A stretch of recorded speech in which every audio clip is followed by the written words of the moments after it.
Hakim Pengadilan Tinggi Bandung menjatuhkan vonis hukuman mati kepada terdakwa Heri Wirawan atas kasus ruda paksa 13 santriwati di Bandung. Setelah hakim menerima permintaan banding dari jaksa penuntut umum, hal tersebut dibenarkan oleh Humas Pengadilan Tinggi Bandung, Jisaya Starigan, sesuai tuntutan dari jaksa penuntut umum yang menuntut hukuman mati. Hello, welcome to Adaptasi Podcast. This is comfortable zone for everyone to learn, so it's time to watching this podcast. Halo guys, welcome to Adaptasi Podcast. Ngulik-ngulik di adaptasi. Bareng aku Parila Budi. Dan aku Putri. Nah, di podcast kita kali ini kita bakalan bahas apa sih, Bud? Kita mau bahas public speaking dan hal-hal ataupun karir-karir yang memiliki keterkaitan dengan public speaking ini, Put. Tentunya bakalan menarik banget karena di episode kali ini kita bakalan ditemenin sama narasumber kita, Teh Astri. Nah, Teh Astri ini sudah berpengalaman dalam bidangnya, maka dari itu kita langsung aja yuk ngobrol bareng Teh Astri. Yuk kita panggil Teh Astri. Halo Teh Astri, apa kabar? Halo. Wah, baik, alhamdulillah. Apa kabar nih Budi sama Alhamdulillah. Putri? Alhamdulillah Teteh baik. Alhamdulillah baik Teh. Kesibukan Teteh hari ini ataupun kemarin-kemarin apa Teh? Ya, kesibukan sih seperti biasa ya, ngejalani rutinitas pekerjaan seperti biasa, ngantor, paling syuting, rekaman musik, ya liputan-liputan sih yang paling sering dan yang paling itu jadwalnya yang paling nggak teratur kali ya kalau liputan. Selebihnya sih nggak ada, paling organisasi-organisasi ya itu juga kalau misalkan nyambil, kalau misalnya udah pekerjaan udah beres, baru bisa kita ke tongkrongan atau ke organisasi gitu. Tongkrongan kami gitu ya Teh ya. Jadi pengen nyanyi gitu ya. Jangan nyanyi. Jadi nih Teh, buat teman-teman di sana yang belum tahu ya, jadi Teh Astri ini adalah seorang presenter dari TVRI Jawa Barat. Benar begitu Teh? Betul. Boleh ceritain profil Teteh sedikit? Profil di TVRI. Iya. Iya sih seperti yang tadi ya. Aku kan di TVRI ini udah jalan 3 tahun. Memang kalau di TVRI itu harus bisa sapu jagat kali ya. Segala bisa. Segala bisa. Liputan harus bisa, reporter harus bisa, hosting harus bisa, acting harus bisa. Karena memang beberapa paket nuntut kita untuk acting juga kadang. Jadi ya aku presenter dan reporter dan news anchor barangkali. Ada juga yang lain interviewer, cuman intensitasnya belum kayak kalau aku belum ke interviewer gitu. Kalau interviewer tuh yang kayak gimana sih Teh? Dia yang bawain program dialog. Oh iya. Jadi kalau di TV-TV swasta kalian suka lihat kayak Karni Ilyas, Najwa Shihab, itu interviewer banget tuh. Oh iya.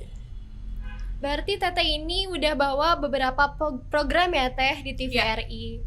Nah boleh sebutin gak Teh programnya apa aja yang pernah Teteh jalankan? Pernah Teteh garap ataupun sekarang lagi dijalankan gitu. Gado-gado sih ya, balik lagi tadi kita dituntut memang harus segala bisa kalau di TVRI. Tapi yang rutin itu program Jawa Barat hari ini, berita 30 menit, tayang jam 4 sore. Kalau Warta, berita bahasa Sunda tayangnya jam 2 siang. Dan setiap hari Rabu itu program musik pop Sunda Katumbiri jam 5 sore. Hari Kamisnya musik box jam 5 sore juga. Dan syuting-syuting yang lain atau liputan-liputan. Kalau reporter itu nggak ada jadwalnya. Jadi biasanya semuanya ngedadak gitu ya Teh. Berita ya. Itu tahu lah ya. Ngedadak gitu. Ya soalnya mungkin kalau berbicara terkait berita mah nggak dijadwal ya Teh ya, karena tiba-tiba ada bencana ataupun kecelakaan kayak gitu ya Teh. Karena harus dituntut siap kapan aja ya Teh gitu. Nah itu kalau jadi seorang jurnalis itu nggak boleh tuh ya, haram hukumnya nggak punya kuota, nggak punya pulsa. Nah kalau kita nggak punya pulsa, nggak punya kuota, nggak terus update ya nggak update dan mau ngubungin kita gimana? Kan kita pekerjaan kalau di bidang broadcasting semua pekerjaan lewat handphone. Ya karena mungkin digitalisasi juga ya Teh ya sekarang gitu. Apa motivasi Teteh sehingga terjun ke dunia presenter? Motivasi ya? Iya. Jujur ini. Iya, mau bohong, mau jujur. Sebenarnya awalnya sih nggak ada motivasi apa-apa. Jadi memang karir aku di dunia broadcasting ini, di dunia jurnalis ini adalah sebuah ketidaksengajaan. Kalau diceritain panjang ya, waktu itu waktu semester 6 kan lagi KKN ya. Oh, ya, seru tuh Masa-masanya KKN. sama seperti kalian Bukan lah. KKN Di desa sebenarnya. bukan. Di desa mana tuh Teh? Di desa di Subang. Di Subang. Ya pokoknya di sebuah desa di Subang. Semester 6 itu kan, jadi aku tuh dari awal kuliah itu sebenarnya udah mandiri. Jadi udah kuliah sambil kerja. Kerjanya itu apa? Kerjanya adalah guru privat. Oh, Aku guru privat. megang 4-5 anak lah pada saat itu. Cuman karena mau KKN ini 2 bulan, anak ini harus ditinggalin. Oh, iya. Kalau kita izin selama 2 bulan, kasihan anak kan nggak ada yang megang. Ya. Nggak ada yang megang, akhirnya ya udah deh mundurin diri aja supaya ini anak ada pengganti guru yang lebih cepat baru kan. Iya. Akhirnya ditinggal KKN. Setelah di KKN itu mikir, ini setelah pulang dari KKN ini nggak punya pekerjaan nih gitu, Ngapain lagi? ngapain gitu ya? lagi gitu. Pada saat galau-galaunya itu di KKN itu ya ada yang nawarin untuk ikut seleksi penyiar di TVRI, dan langsung gercep masukin lamaran, ngasihin CV. Pulang dari KKN aku izin dulu, sebenarnya pas masih KKN tuh aku izin dulu sehari 2 hari ke Bandung untuk ikutan seleksi di TVRI, dan pengumumannya hasilnya ternyata alhamdulillah keterima. Pulang dari KKN langsung dipanggil untuk Mel Open. Mel Open tuh apa Teh? Mel Open itu kayak kita training dulu selama 3 bulan. Jadi kita nggak langsung on air tuh. Kita diajarin dulu, dilatih dulu gimana nih caranya siaran di depan televisi. Yeah. Siaran depan televisi, siaran depan kamera maksudnya, siaran televisi depan kamera kayak gitu. Ya, semuanya diajarin dulu lah. Berarti ada proses belajar juga ya Teng. Jadi pas udah diterima tuh kita diajarin juga kayak gitu. Iya, kalau untuk angkatan saya ya, untuk angkatan aku memang pada saat itu ada koordinator penyiarnya yang memang penyiar senior, itu standby selama 3 bulan sebelum, kalau kita belum layak on air itu belum dinaikin gitu. Tapi mungkin kebijakan yang sekarang mungkin beda. Berbeda ya mungkin ada kriterianya gitu Teh untuk menjadi presenter ya, syarat lah gitu. Ketika waktu Teteh mau daftar, mungkin apa nih yang membuat Teteh pengen jadi presenter, terus ada kriterianya nggak sih Teh gitu? Kriteria yang ditentukan TVRI ya. Pada saat penerimaan aku sih kriterianya yang sesuai dengan karakteristik sama sesuai TVRI gitu ya, karakteristik yang diinginkan TVRI. Masalah skill itu belakangan, karena skill bisa dilatih. Yang penting good looking. Good looking itu nggak harus cantik ya, beda good looking sama cantik atau ganteng.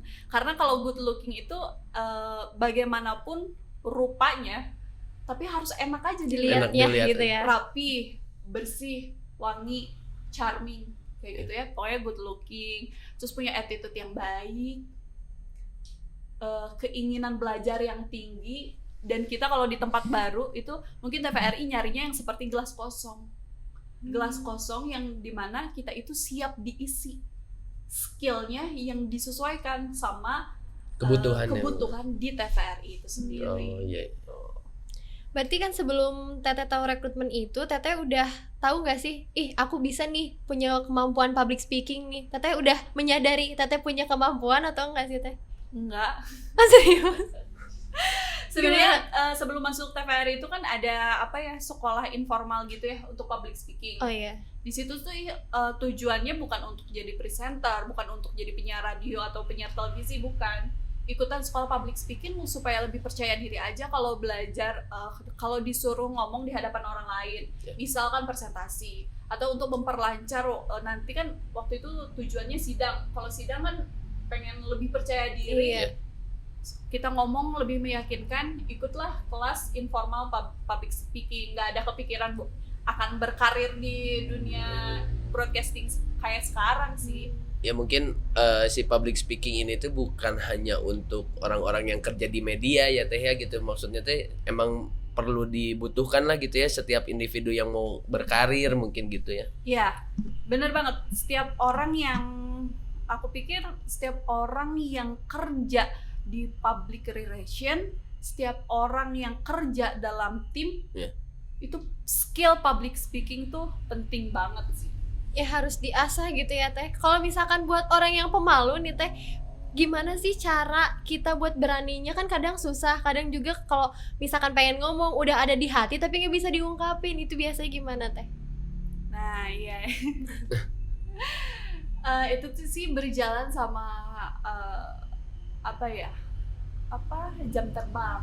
Oh iya. Sekarang gini ya, mahasiswa ilmu komunikasi juga kalau tiba-tiba ditodong suruh bawain acara langsung sendiri di depan juga belum tentu bisa. Betul, Iya, betul. Artinya skill public speaking itu bukan teoritis, itu yang dipelajari learning by doing. Itu tuh skill public speaking itu adalah hal yang melekat, kemampuan yang melekat karena terbiasa melakukannya. Ya, Iya, betul. betul. Jam Bukan terbang ya, Teh, ya. bukan Jam karena dihafal, bukan karena tahu teori, Iya. kan gitu.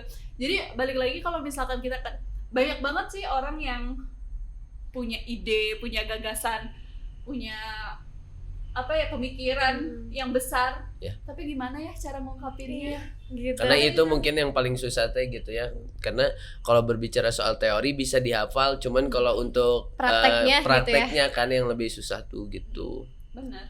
Harus punya mentalitas yang beda. Iya. Kalau kita udah mau terjun, mau jadi seorang public speaker, mentalnya diubah. Aduh, Betul. mental ada agak-agak sulit gitu ya kalau masalah Iya. mental Teh. Mentalnya diubah, tapi mental itu juga bisa terbentuk seiring dengan berjalannya waktu. Berbicara soal jam terbang tadi lagi ya Teh ya Mm-mm. gitu. Nah, masalah orang yang nggak terbiasa ngomong di depan umum, banyak yang bilang latihan depan kaca, ada yang selalu Iya, bilang, bener latihan banget. depan kaca.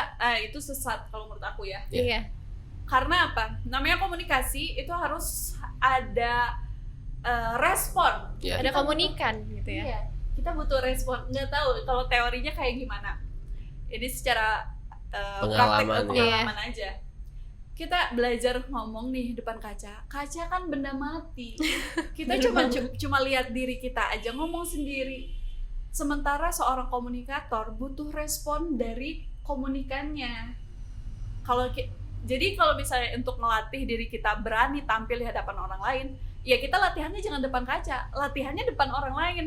Mulai dari teman-teman terdekat, ajak kayak ada temen nih Budi nih mau belajar buka sebuah acara, mau belajar hosting.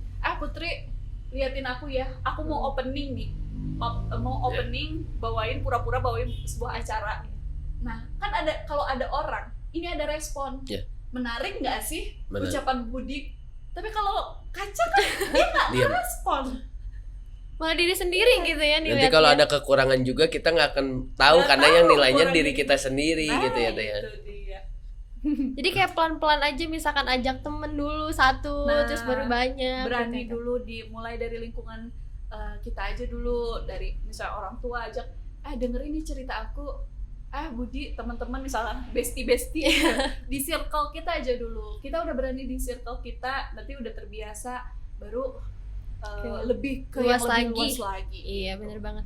Tapi Teh untuk cara ngomong nih ya, pasti kan harus kita tuh bisa intonasinya, terus nada bicaranya kalau di depan umum kan pasti berbeda dengan cara ngobrol kita biasa. Nah itu tuh ngelatihnya gimana Teh? Ada nggak sih? Ada. Waktu awal training itu, aku mail open itu juga diajarin bagaimana membacakan sebuah berita. Nah, kita juga harus bisa jadi dubber tuh di Ya, TVRI. Jadi kita harus bisa membawakan sebuah berita mana yang bedain yang hard news, mana yang human interest, mana yang berita olahraga, mana berita duka. Ya. Nah, intonasinya sebenarnya nggak ada nggak ada acuan. Kita yang bisa ngerasa-rasain sendiri masalah intonasi itu. Oh iya. Hard news, jangan, kita orang Sunda kalau ngomong biasa tuh banyak diayun Iya. kalau kita ngomong ya.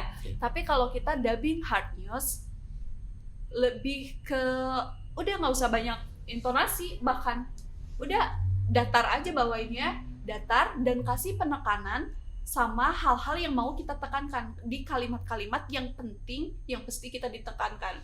Itu kalau untuk hard news. Kalau human interest kita boleh agak centil sedikit, boleh kita ada ayunan Charming.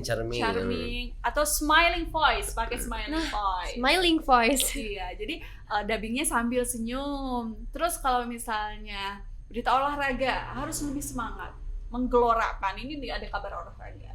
Kabar duka ya nggak boleh kita sambil senyum. Tapi Iya. intonasi itu balik lagi bisa kita rasa-rasain kok. Ya. Bisa dirasain. Jadi nggak ada acuan bahwa di sini kita harus kasih 2 harokat. Kita yang ngukur gitu ya Teh ya, Kita kita yang yang ngukur ngukur sendiri gitu. Teteh nih kalau misalkan berbicara di depan umum sama di depan kamera, ada bedanya nggak sih Teh? Maksudnya kan kalau misalkan di studio cuman ada beberapa kru. Nah kalau di luar tuh misalkan dilihat sama orang, itu ada sensasinya nggak Teh? Bedanya gitu?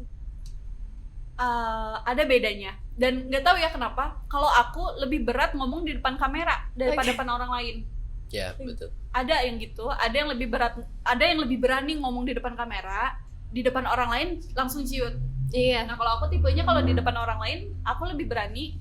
Kalau di depan kamera itu kayak tiba-tiba ada beban bahwa di belakang kamera itu ada ribuan atau puluhan ribu mata yang akan menyaksikan Iya. gitu. Malah lebih Iya, banyak sebenarnya Iya, ya lebih dibanding banyak depan umum gitu, gitu. daripada depan umum. Cuman balik lagi tadi sebenarnya kalau aku siaran musik kayak gitu kan, Iya. kan ada yang nonton juga. Jadi kamera tuh nggak kerasa sebenarnya. Keberadaan kamera itu nggak terlalu dipikirin. Oh, soalnya ada Karena- kayak kalau di dahsyat mah penonton-penonton bayarannya gitu ya. Tuh, ada penontonnya gitu. Sudah nyebutin Aduh. Gak apa-apa ya. Nggak apa-apa lah. Jadi ada respon dari penonton. Kecuali kan kalau siaran berita nih. Iya. Siaran berita itu aku ditinggal di studio sendirian sama kamera. Aduh. Nah itu sebenarnya kayak ya itu nggak ada siapa-siapa sih, apa yang mesti ditakutkan. Cuman ada beban bahwa di balik kamera itu ada jutaan orang yang menyaksikan kalau aku keceletot sedikit. Ya, Nah, malunya ya. malunya. Kalau misalkan bawain acara musik yang ada penontonnya di situ langsung kita salah langsung koreksi di situ. Iya. Atau bisa di apa ya, Dia kali bercandain ini gitu ya. Iya. Ya mungkin Teh ada trik khusus nggak Teh? Kan jadi kalau misalnya yang Budi tahu nih kayak misalnya kalau penyanyi apa itu yang di luar negeri itu yang opera gitu kan, Iya. targetnya Teh ini penonton harus ngedenger nih yang dengan cara dengan cara bicara kita. Kalau nggak yang MC gimana caranya nih orang-orang Teh fokusnya tuh ke kita. Nah kalau Teteh sebagai presenter ataupun jurnalis ya mungkin ya ada nggak sih Teh trik khusus gitu untuk menarik perhatian penonton ataupun halayak umum gitu Teh? Pertama tanyain sama diri kita udah cukup menarik nggak sih buat orang lain? Ya. Iya. Kita penampil atau seorang performer itu cukup menarik nggak sih dilihat? Pertama itu dulu. Kalau kita merasa udah cukup menarik tapi orang lain belum tertarik, oh berarti kan ada skill khusus yang harus ditambah.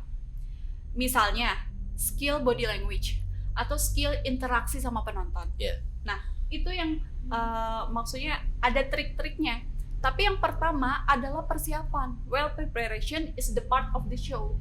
Persiapan diri kita aja dulu. Kita udah kalau bawain apa nih, bahkan bawain berita, bawain apa ya, laporan di lapangan, meskipun kita di bawah terik matahari panas-panasan, tapi kita lihat kita tuh harus ngaca, kita tuh layak di mukanya layak nggak di televisi. Yeah. Jangan sampai juga meskipun kita ada panas-panasan tapi kita tuh cuek gitu ya, keringetan udah di mana-mana. Iya, cuek mau penampilan. Cuek penampilan itu jangan banget kayak gitu meskipun kita di lapangan ya. Yeah. Nah, pertama kita harus layak dulu, harus persiapan terlihat layak dan terlihat menarik untuk penonton. Yang kedua, kalau misalnya itu untuk menarik perhatian penonton, adain interaksi, body language, eye contact. Jadi kalau misalkan kita ngomong nih, ada penontonnya, tiap orang tuh harus kita hargai dengan eye contact kita. Dilihat Harus gitu kita ya. hargai keberadaan mereka. Kalau mereka tuh ada loh. Jadi kita tuh jangan lupa untuk say hi gitu ya teh. say hi dan pandang satu-satu kalau bisa, meskipun nggak say hi, nggak kita absen penonton satu-satu, harus ada eye contact. Mulai dari sudut kiri sampai sudut kanan, semua penonton harus kita ajak interaksi dengan apa? Eye contact kita. Supaya mereka merasa terhargai bahwa keberadaan mereka tuh ada. Gitu. Terus teh kalau misalkan buat jadi presenter, itu tuh kan kita terus bisa berkomunikasi dengan satu tim. Kan bekerja tuh biasa satu tim. Terus satu tim itu tuh biasanya nggak cuma itu doang ya teh. Nah, gimana sih cara kita berkomunikasi dengan satu tim tanpa adanya miskomunikasi? Karena kan karena kan setiap orang itu kan pribadinya berbeda-beda, cara berkomunikasinya berbeda-beda kan, kadang aktif, kadang pasif. Itu gimana teh? Sebenarnya ini pertanyaan paling susah tau. Oh iya. Karena kalau misalnya gimana ngajak ngobrol penonton, kayak itu kan bisa kita pelajari. Tapi supaya kita nggak miskomunikasi sesama teman sendiri, itu kan nggak ada pelajarannya ya. Iya. Susah. Lebih ke apa ya? Feeling, kalau enggak saling ngertiin gitu. Lebih ke feeling sama lebih ke kepekaan aja sih. Iya sih. Nah, kita tuh harus tahu rekan kerja kita tuh karakternya kayak gimana. Itu aja sih. Yang kedua, dan usaha terbaik adalah ada harus kita preparation tadi gitu ya. Jangan sampai kita tuh nggak ngehargain pekerjaan orang. Sebelum bekerja, apalagi kalau misalnya jadi seorang reporter itu merangkap sebagai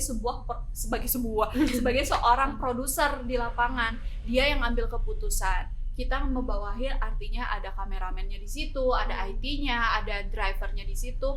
Nah, kita yang ambil maksudnya ketuanya lah di situ. Jangan sampai mereka ada miskomunikasi, telat datang. Berarti kita yang harus lebih komunikatif ya. Bahwa misalnya rencana ini hari ini kita mau liputan kemana, besok agenda liputan gubernur di Cianjur, kita standby di kantor jam 6 pagi ya. Jam 6 pagi itu OTW, bukan kumpul. Jadi terus jangan lupa juga di follow up terus aja gitu. Mungkin juga attitude kali ya, supaya orang lebih menghargai. Jangan sampai kita lupa 3 kata yang magic ya, lebih kata yang ajaib gitu. Maaf, tolong, dan terima kasih.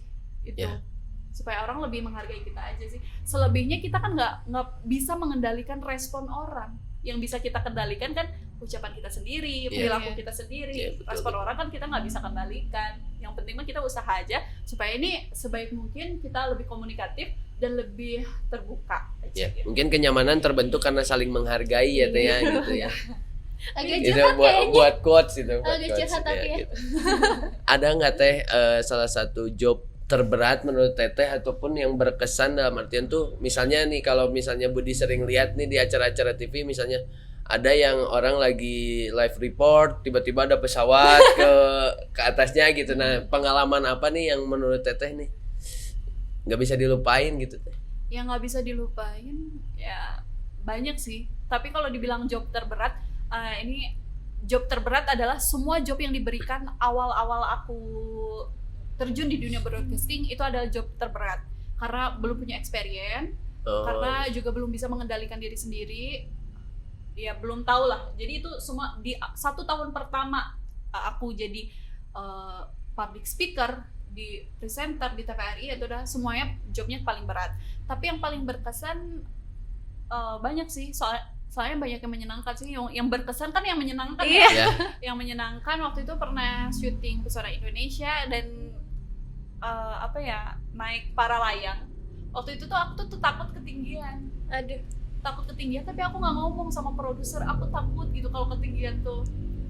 Karena kan di bayangan aku kan naik para layang kan, kita kan ada di terbang aja gitu. Aku takut jatuh apa gimana gitu kan. Pertama kalinya juga, tapi aku nggak ngomong karena kan aku ingin terlihat profesional. Ingin terlihat profesional gitu ya. Akhirnya ya udah dicoba aja sekali, tapi yang nge-guide-nya aku juga dia baik orangnya dan profesional juga, jadi aku lebih secure gitu. Jadi ya udah sih, itu ternyata udah di atas mah kayak wow gitu. Dan itu kan aku di Sumedang ya, di atas danau, bukan danau, apa sih? Waduk Jati Gede. Aduh. Di atas Waduk Jati Gede. Jadi aku ngeliat ke bawah tuh landscape-nya tuh Air. bagus banget, air, pohon, bukit, gunung. Bandung kelihatan berarti teh Bandung. Ya, enggak juga. Enggak juga. Pemandangannya nggak nyampe Air. Bandung sih. Cuma di situ jadi yang tadinya banyak banyak Rasa tak- Oh, takut. jadi healing Di atas gitu tuh. ya, jadi healing. ya udah sih gitu, kayak terbang aja kita. Aduh, kayak bisa terbang. terbang, wow gitu. Iya. Itu nggak bisa dilupain sih, kayak aku pengen naik lagi deh. Iya, Jadi nanti tertarik ya. yang mau ngasih tiket para layang buat Teh Astri ya. Boleh nanti banget mau- komen di bawah. Nah, Teh, berarti pekerjaan itu nggak selamanya nggak selamanya kita tuh ditekenin banget harus bisa, tapi lama-lama juga ngalir kan, Teh, kayak gitu. Iya, learning by doing ya. Iya. Semuanya juga pasti nggak ada orang yang excellent di hari yang pertama sih. Mau kita udah kadang persiapan udah sebagus apapun, sebaik apapun, kadang kalau udah on air ada aja yang maksudnya yang jadi trouble gitu kan. Hambatan. Jadi hambatan. Ya gitu sih, maksudnya lebih ke perbaiki persiapannya, harus lebih siap lagi sebelum on air. Karena sebenarnya kayak kalau kita bayangin aja ya, kalau misalnya kita liputan ya atau reporter melaporkan sebuah kejadian langsung, itu kan kadang kita on air tuh cuma 2 menit, tapi kita nyari berita itu dari pagi. Kita nyari berita berjam-jam untuk on air 2 menit. Artinya persiapan itu sendiri adalah bagian dari penampilan itu sendiri gitu. Jadi harus lebih banyak persiapan ya. Ya mungkin Teh kan kalau Budi ataupun Putri masih kurang lah gitu pemahamannya terkait kerja di media gitu. Aduh.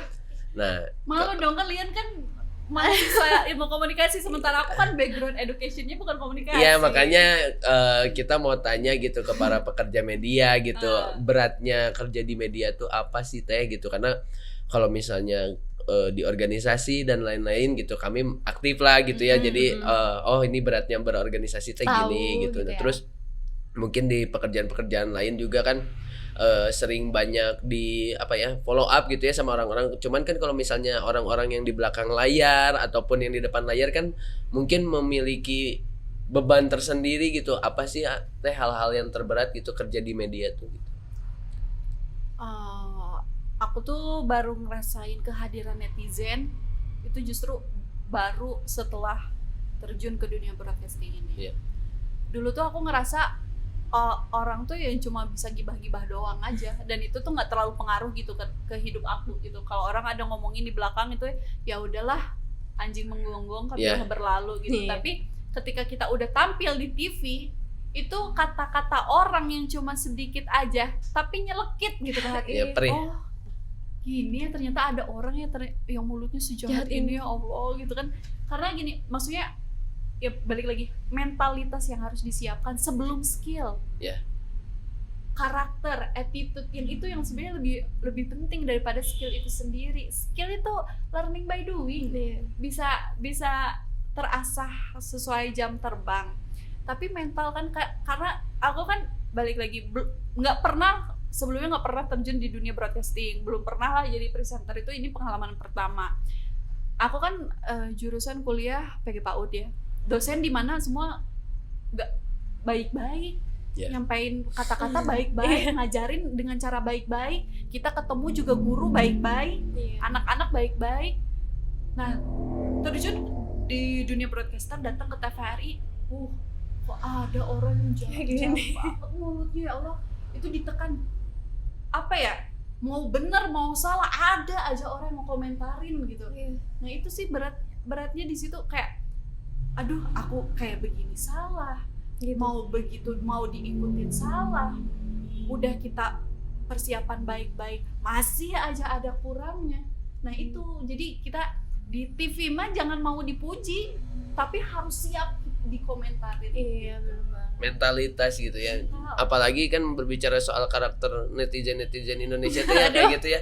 Evaluasi besar-besaran lah gitu ya perlu disepakati gitu maksudnya Teh. Karena Budi juga lihat gitu kemarin makin mudah gitu teh menggoreng karakter orang, profil Iya, orang, bener. apalagi dengan aplikasi-aplikasi yang terbaru itu yang gini-gini tuh. Yang gini. Itu bahaya banget gitu. Jadi banyak klip-klip yang dipotong terus disatuin lagi jadi adu domba dan lain-lain gitu teman-teman. Kalau ke situ sih sebenarnya aku kayak digosipin atau di apa ya? Di blow up ya, di blow up. Kayak gitu sih nggak pernah. Cuman maksudnya tapi setiap gerak-gerik kita udah jadi konsumsi publik. Iya. Udah maksudnya kita mau salah keceletuk ngomong sedikit aja ada aja orang yang ngeh. Pas kita bagusnya nggak ada Nggak ada. orang yang ngeh. Iya. Tapi pas kita baru aja sekali itu keceletuk ngomong sedikit, orang tuh Koreksinya. langsung gitu ke kita. Jadi Ya karena orang tuh mungkin lebih enak mengomentari gitu ya hidupnya tuh aneh banget. Nah teh, kalau misalkan belajar dari kesalahan yang misalkan dari omongan netizen, kadang ada yang bener gak sih menurut Teteh? Oh iya ya ternyata aku kayak gini, aku harus diubah. Ada hikmahnya Pernah nggak nggak sih sih, teh Teh? gitu Iya. dari omongan itu? oh iyalah. Tapi kita memang tetap harus saring ya. Iya. Mana dan kadang komentar itu nggak hanya datang dari netizen, kadang dari rekan kerja. Oh iya. Iya. Dari rekan kerja itu sebenarnya yang lebih menyakitkan gitu ya. Cuman ya kita harus saring mana ini harus lihat gitu. Mana ini komentar yang memang ingin kritik kita untuk membangun, mana yang emang itu mah karakternya aja suka Mau menjatuhkan atau apa gitu ya. nah gitu. Tapi emang ini sih itu semakin terbentuk gitu ya. Kalau Ya. sekarang sih ada orang komentarin, oh ya sudahlah toh udah mempersiapkan yang terbaik juga. Nah komentar-komentar itu banyak yang ngena sih. Pernah dikomentarin hanya gara-gara tipe kerudung.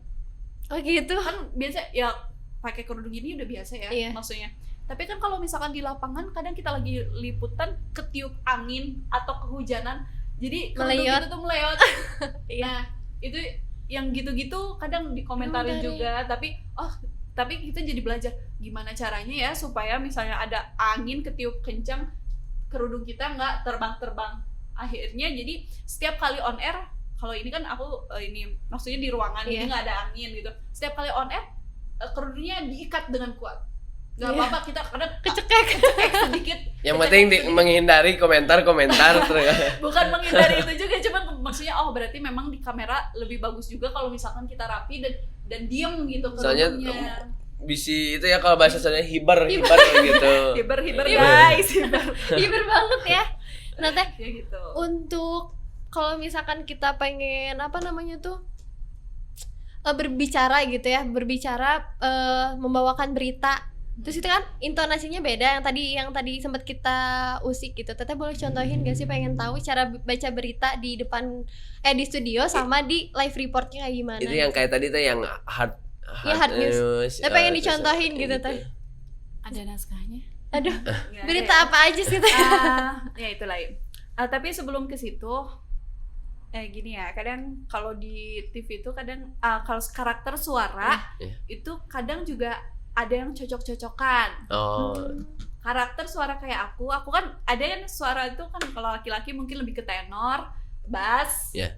setinggi-tingginya laki-laki kan ada di alto. Iya. Perempuan kan alto. Kalau aku kan sopran, mezzo sopran. Lebih cocok membawakan naskah-naskah yang sifatnya human interest. ya. Kalau hard news itu kadang juga aku masih struggle banget gitu. Misalnya apa ya? Apa nih lagi booming? Tapi kalau live report itu Iya. sesuai karakter kita aja. Oh. Cuman ini mah dubbing. Iya kalau dubbing kan yang Kalau harus dubbing, menyesuaikan. yang harus kalau live report itu sesuai karakter kita aja. Kalau misalnya dubbing hard news ya. Iya, boleh. Hard newsnya tentang Yang ini ya pandemi aja misalnya Pandemi. contohnya pandemi. pandemi. Iya. Atau Teteh gimana Teteh aja deh. Iya apa? terserah aja. Peningkatan kasus terkonfirmasi COVID-19 di Rumah Sakit Hasan Sadikin Bandung tercatat per hari ini ada 3.250 jiwa. Misalnya gitu. Ini kayak di rumah ya gitu ya jadinya. Tapi sekarang mah ngedenger langsung gitu. Ada depan orangnya gitu. Ya gitu. Handphone Asti boleh nggak? Ya boleh. Biar lebih ini aja ya. Iya boleh Teh. Biar lebih Jadi naskahnya kan ada di sini. Jadi kalau tadi kan aku ngarang kan. Kan ini kan lebih bener Makasih gitu ya ya. Teh. Nah, misalnya aku ini naskah-naskah buatan aku sih. Biasa denger di rumah, sekarang bisa ngobrol langsung gitu Sekarang kan. nggak ada TV-nya, ada orang Jam kan ya. terbang sekarang kan, Iya. gimana jam terbang. Berarti Teteh ini pernah bikin naskah juga gitu ya sambil. Ya harus itu. Nih, misalnya ini terkait kasus Heri Wirawan. Waduh. Aduh. Dari Wirawan. Iya ya. Hati-hati ya, hati-hati ya. Hati-hati. Misalnya yang didubbingnya gini ya.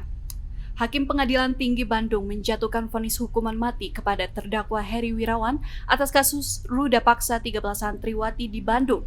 Setelah hakim menerima permintaan banding dari jaksa penuntut umum, hal tersebut dibenarkan oleh Humas Pengadilan Tinggi Bandung, Jisaya Starigan, sesuai tuntutan dari jaksa penuntut umum yang menuntut hukuman mati. Tuntutan tersebut dikabulkan oleh Hakim Pengadilan Tinggi Bandung yang diketuai oleh Heri Swantoro. Menurutnya perbuatan Heri Wirawan telah terbukti bersalah sesuai dengan pasal 81 ayat 1, 3, dan 5 junto pasal 76D Undang-Undang Nomor 17 Tahun 2016 tentang perubahan atas Undang-Undang Nomor 23 Tahun 2002 tentang perlindungan anak junto pasal 65 ayat 1 KUHP sebagaimana dakwaan yang pertama. Aduh, Misalnya aduh gitu, misalnya ya. Iya. Suara. Sorry ya, nervous kalau misalkan Nggak ada di apa-apa, hadapan orang lain kan lebih nervous ya. Kalau di ruang dubbing kan kita sendiri. Itu Teh, kalau misalnya dubbing tuh berarti diisi sama klip-klip gitu, scene-scene video gitu. Iya, Oh. Jadi cuma ngisi suaranya doang gitu. Iya, nah beda lagi sama misalnya naskah-naskah yang human interest. Kayak gini misalnya ya. Pemirsa, untuk menjadi seorang pengrajin patung tidak hanya membutuhkan ketelatenan saja, namun juga harus memiliki karya yang original sehingga dapat mengharumkan Indonesia di kancah internasional. Keren banget nih. Gitu Kayak ya. lagi di trans ya, lagi trans Aduh, dibuat lagi. Enggak lah, tapi skill apa ya, maksudnya yang tadi itu banyak yang lebih bagus dari aku tentunya. Kayak misalnya siapa ya yang bagus banget dubbingnya, siapa ya? Siapa Teh? Siapa ya? Iya sering lihat lah ada di Iya, aplikasi maksudnya Toktik Oh ada iya, di Toktik. iya kasih Iya. tok-tok itu Iya, ya, tok-tok tok-tok itu. yang para daber-daber itu kan, Iya, itu banyak. bagus banget kan, bisa niruin suara-suara apa gitu kan, itu ya gitulah. Maksudnya skill, kalau itu kan kemampuan dubbing itu ya maksudnya yang bukan wajib, cuman supaya ini aja, supaya kita terlatih lidah nih. Iya, Makanya kenapa kalau penyiar itu wajib dubbing, supaya lidah kita tuh terlatih. Kalau nanti siaran live itu nggak ada lagi slip of tongue gitu. Oh, yang Jadi latihan laptop. keceletong lah gitu ya kalau bahasa umumnya mah. Iya gitu. Berarti selama Teteh tadi ngomong itu Teh pakai suara perut atau gimana Teh? Kadang kan ngobrol kayak gini sama Iya, Teteh tadi beda. Suara apa ya? Suara Suara perut itu lebih baik ya, karena powernya juga lebih ada dan kita lebih bisa mengontrol bukan apa tinggi rendahnya sebuah nada itu kan Di di perut gitu. Cuman aku pun masih belajar, suara perut itu nggak mudah loh. Suara perut itu nggak mudah. Tadi ya aku tuh suara diafragma aja. Yang penting di mikrofon Iya, Mikrofon. udah kedengeran enak ya udah aja. kayak gitu. Cuman Ini iklan ya, kayak iklan gitu. iya, cuman ya itu juga mungkin kayak harus, kalau masalah kayak suara kita harus dibawain kayak gimana, lebih ke yang bisanya mungkin ke yang olah suara kali ya. Ya. Ada kan mentor-mentornya, coach-coachnya yang Ya. tentang olah suara kayak gitu, kayaknya Ya ada. tanyain ke mereka lebih mantep deh jawabannya gitu. Ya mungkin nanti itu mah buat yang khusus, mungkin ya ada khususnya juga gitu ya Teh. Nah berarti Teh kadang ada orang tuh kan yang merendahkan profesi kayak udahlah ngomong doang mah gampang, terus jadi presenter tuh ada teleprompternya gitu, jadi tinggal baca aja gampang, nggak usah mikir berita nanti apa, nggak usah baca dulu berita dan memahami, tinggal baca. Kadang kan ada orang yang asal ceplos ngomong merendahkan gitu. Netizen Iya. gitu. Netizen yang jahat, mereka yang ngomong gitu aku rasa mereka nggak tahu beban dan tekanan jadi seorang penyiar itu kayak gimana. Iya sih, kita tinggal baca. kayak ada teleprompter, toh kita baca juga cuma lead-nya doang. Tapi kalau kita nggak latihan, Iya. kadang kita ada aja keceletot. Atau kalau misalnya kita nggak baca terlebih dahulu, kita tidak memahami itu beritanya seperti apa, beda kok pembawaannya. Iya. Mana orang yang kelihatan emang paham itu sama berita, sama penyiar yang nggak paham. Iya. Ya menguasai gitu Iya, ya kan. menguasai topik tersebut, beda yang bawainnya sama orang yang coba baca. Ya kalau misalkan baca doang mah semua orang juga ya bisa memang baca. bisa baca. Ya udah nggak usah nonton TV aja, udah baca aja berita online. Iya gitu. Cuma yang membedakan penyiar yang di televisi sama berita online kan ada tampilan, dilengkapi sama visual. Kita kelihatan, bahkan gerikan mata kita juga gitu. Misalnya kita rada misalnya kadang aku juga gini. Kadang teleprompter di depan kan, kita di sini. Ini mata aku masih min 1,5 ya. Masih kelihatan. Tapi kadang kalau kita ini Gitu. suka rada gini, nah itu kelihatan di kamera. Ya. Jadi kita tuh sebenarnya bacanya nggak salah, tapi kita tuh kelihatan Gitu. Kelihatan mikir gitu nah, ya. kelihatan kayak lagi baca dan memahami itu yang di depan tuh apa. Nah, itu kelihatan gitu. Tapi kalau kita persiapan yang baik, kita udah menguasai nih, ada 12 item berita. Ini berita tentang apa aja.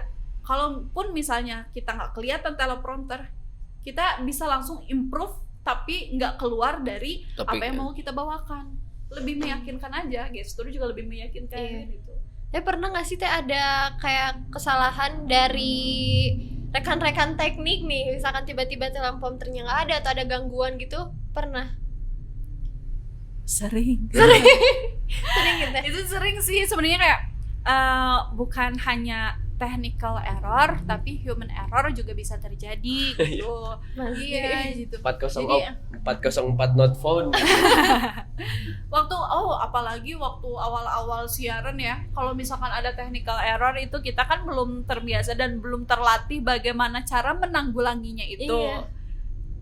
Waduh, aku kelihatan banget nervous. Pernah nih pengalaman waktu awal-awal baru berapa kali bisa dihitung lah, berapa kali tampil gitu ya.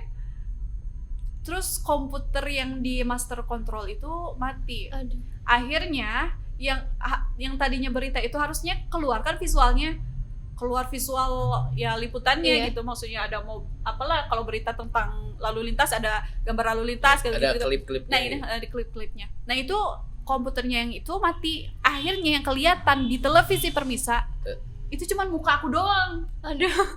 Ini gimana nyampein berita yang nggak ada gambarnya, sementara televisi kan harus dilengkapi dengan visual. Iya. Akhirnya aku harus baca itu dari awal sampai akhir, naskah itu harus aku baca dengan terbata-bata lah. Aku baca itu naskah karena nggak pengalaman menghadapi situasi kayak gitu gimana. Harusnya ya kalau sekarang sih mungkin udah lebih kalem aja ya pemirsa. Mohon maaf, di studio kami terdapat kendala. Kita lanjutkan ke berita selanjutnya mengenai apa misalnya kan kayak Jadi gitu. enjoy aja gitu Enjoy ya. aja. Kalau dulu kan belum terbiasa, Tahu. belum refleks ada kejadian-kejadian kayak gitu. Dengan terbata-bata aku baca sampai kelihatan bergetar gitu ya. Ya itulah sering. Terus tiba teleprompter sih udah jarang sekarang karena teleprompter udah ngoperasiin sendiri. Dulu dioperasikan sama orang lain, ada khususnya petugas teleprompter. Jadi kadang beat apa yang kita bicarakan nggak sesuai. Iya, Kita nggak belum sesuai. nyampe, dia teleprompter Udah udah ke kemana? atas. Nah, kalau sekarang kan udah pakai ini remote sendiri gitu. Jadi udah sesuai sama kita. Terus kadang juga apa ya, paling ya gitu banyak kadang yang kita udah opening tiba-tiba dia nggak jalan lagi, Ada trouble gitu. iya apalah itu sering. Dan kalau misalkan udah punya jam terbang yang cukup baik gitu, cukup banyak, itu sebenarnya hal-hal seperti itu bisa diantisipasi dengan elegan. Ya, mungkin. Ya gitu teman-teman. Jadi maksudnya tuh pengalaman tuh sangatlah penting gitu ya, Iya bukan pengalaman buat pengalaman diri sendiri aja, tapi dengar sharing-sharing pengalaman dari orang lain pun sangatlah penting gitu buat nanti kita ke depannya gitu ya. Ada nggak pesan-pesan dari Teteh gitu ya untuk kami para mahasiswa yang mau jenjang ke dunia kerja nih? Iya. Mungkin nih ada teman-teman ilmu komunikasi Unpas yang mungkin mau melanjutkan karirnya ke dunia media gitu teh, ada nggak sih pesan-pesannya gitu? Oke. Buat teman-teman yang harus disiapkan gitu ya. Iya. Ya yang disiapkan gitu. Yang harus disiapkan, pertama harus tahu dulu kita kerja tuh di mana. Ya mau kita juga harus punya target, tujuannya. Mau kerja tuh di dunia broadcasting tuh jadi sebagai apanya? Mau kan banyak di dunia broadcasting juga, misalnya bisa jadi sutradara atau lebih ke yang public speakingnya, komunikasinya bisa jadi penyiar juga, ada penyiar radio, ada penyiar televisi, Luas ada ada luas, ada host, ada presenter, ada reporter, ada jurnalis, ada juga interviewer. Konsentrasinya mau kemana dan tujuannya kalian tuh kayak harus punya role model gitu loh. Iya. Supaya kita punya targetan belajar tuh harus kayak gimana. Karena luas banget gitu Karena ya luas teh. banget. Misalnya goals aku nih, aku pengen di suatu hari kayak siaran itu udah kayak nggak mikir dan harus kayak meyakinkan itu dan disegani itu sama orang-orang seperti Najwa Shihab. Aduh. Nah misalnya Keren banget sih Najwa Shihab tuh. Iya gitu. keren banget kan. Nah aku tuh pengen kayak gitu, jadi sebagai acuan. Yang kedua, siapkan mentalnya. Jadi kita tuh kalau misalkan udah terjun ke dunia, udah kerja nih, udah diterima lah, ya kita harus kayak gelas kosong yang siap diisi. Jangan kayak mentang-mentang, oh aku mahasiswa sarjana yang mau komunikasi sementara kamu bukan gitu kan. Tapi kalau misalkan dia udah senior kita, ya apapun yang dia kasih tahu kita Dengar harus ya teh. dengar Iya. dulu, terima dulu kayak gitu. Selama itu positif Selama dan itu positif. Membantu untuk membangun diri kita ya Kenapa enggak gitu gitu ya ya. teh, jangan arogan gitu ya teh. Jangan arogan, iya gitu, harus lebih. Dan yang kedua adalah yang ketiga ya. Yang ketiga adalah kalau udah terjun di dunia public speaking, udah di broadcasting, harus open minded. Terkadang memang kita kadang dituntut harus mengeluarkan ide serta gagasan yang kita punya, tapi bukan berarti juga gagasan orang lain itu nggak salah. Ya. Bukan Iya. berarti gagasan kita yang paling benar. Ya. Terkadang kita ada saatnya kita harus bisa membedakan. Jadi memang kita harus punya skill berbicara yang baik. Iya. Tapi kita juga harus tahu, harus elegan kapan kita harus bicara dan kapan kita harus dengerin orang loh. Iya. Gitu. Jadi kemampuan berbicara harus seiring dengan baiknya kemampuan mendengar gitu. Karena kalau misalnya kita egois pengen didengerin aja, berarti kita belum jadi good komunikator. Iya, Iya. bener banget. Gitu aja sih. Kadang susah ya. Semangat kayak terus gitu. semangat aja lah. Semangat. Iya, bener banget. Karena semangat. itu Pasti sih. berproses pasti ya. Najwa Shihab bisa kayak gitu, dia bukan siaran setahun 2 tahun. Dia punya program sendiri Mata Najwa setelah malang melintang dia di lapangan. Ya. Najwa Shihab juga dulunya jurnalis dulu ya teh ya. Jurnalis Ya, hukum. wartawan ya Dia wartawan kalau biasa gitu, jurnalis hukum lah gitu, wartawan hukum dia kan. Setelah sekian lama dia kelihatan bagus, performanya bagus. Jadi interviewers, kelihatan ya, ya. Jadi interviewer hukum.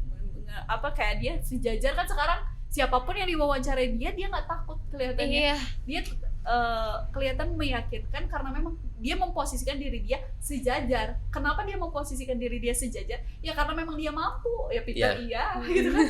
memiliki kapasitas Iya, gitu ya. kapasitas gitu. untuk nanya menteri-menteri, pejabat-pejabat juga iya kan. Gas aja gitu siapapun ya. Jadi ya sabar gitu dan terus tekun aja kalau memang kita ingin serius di dunia broadcasting, public speaking.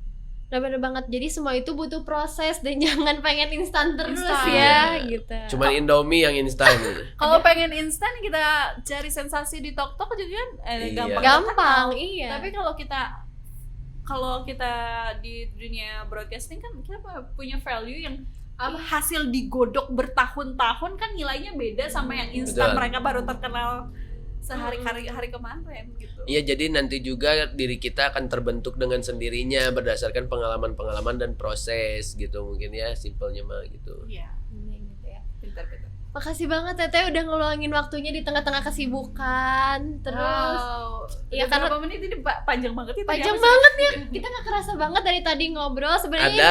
4 jam lebih gitu. Waduh, ya. lebay. Teteh gak sabar gitu ya. Teteh makasih banget udah nyempetin waktunya Makasih ya. juga, aku senang diundang. Ya, semoga materi yang tadi kita bahas semoga bermanfaat buat teman-teman Yang semua. pastinya harus bermanfaat buat kalian semua gitu. Dan buat kalian yang pengen request ke kita buat nanti bahas apa lagi, tinggal di kolom komentar aja ya. Jangan lupa Ya. like, comment, and Subscribe. terima kasih. Thank you for watching Adaptasi Podcast. Don't forget to like, comment, and subscribe. See you in next podcast.